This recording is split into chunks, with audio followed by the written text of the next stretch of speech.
অনেক মানুষের সাথে বাংলা ভাষায় কথা বলতে চাই, কিন্তু এখনো অনেক কথা ভালো বলতে পারি না।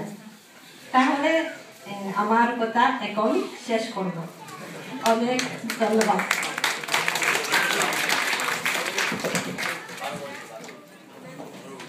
অনেক ধন্যবাদ আপনাকে। এবারে আমাদের বাংলাদেশ জাপান খ্রিস্টান সোসাইটির আহ্বায়ক মিস্টার জেরোম গোমেজকে কিছু বলার জন্য অনুরোধ করছি।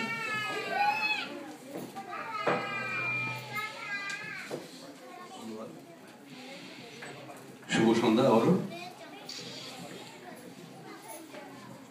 আসলে আপনারা জানেন যে বাংলাদেশ থেকে এখানে জাপানে যারা বসবাস করে খ্রিস্টান ধর্মাবলম্বীদের সংখ্যা খুবই কম,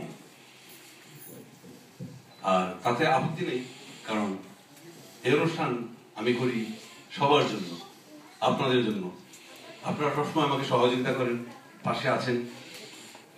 সব ধর্মের অনুষ্ঠান এখানে হয়, কেন বড়দিন এখানে হচ্ছে না? এই প্রশ্নটা বারবার আমাকে তদারক দিয়েছে মনের মধ্যে, যে জন্য বিগত কয়েক বছর যাবৎ আপনাদের সহযোগিতাই করছি। মনে করে নিতে পারেন এই অনুষ্ঠান আপনাদের। আজকে